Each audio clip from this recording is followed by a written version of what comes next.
something good will happen. Brian, did you have something? Mr. President, you've mentioned before you want to go down as your legacy as the peacemaker. Are we in the last chapter of closing out peace amongst this conflict now and all the other ones that you're working on?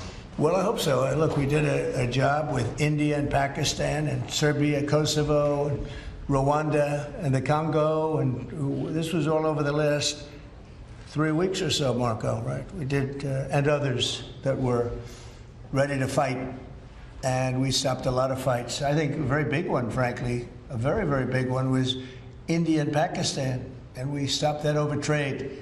We're dealing with India and we're dealing with Pakistan, and we say we're not going to be dealing with you at all if you're going to fight. And they were maybe at a nuclear stage. They're both, nuclear powers. And I think stopping that was very important. We're trying to help out with a Biden-created monster, this whole thing that's happening with Russia and Ukraine. It's a horrible thing, and I'm not happy with President Putin at all.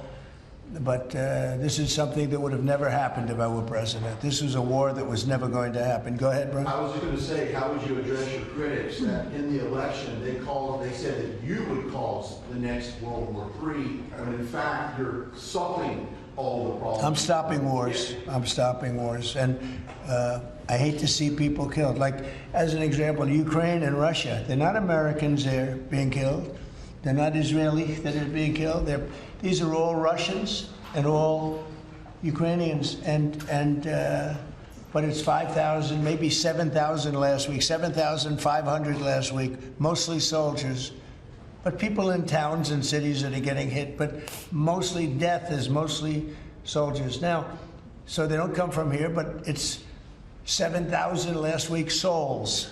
And if I can stop that, they have parents and they have sisters and brothers and getting married, and who knows, they're just people, but they're souls. And if I can stop a war, because I have an ability to do so, I'm disappointed, frankly, that President Putin hasn't stopped. I'm not happy about it either. Mr. President,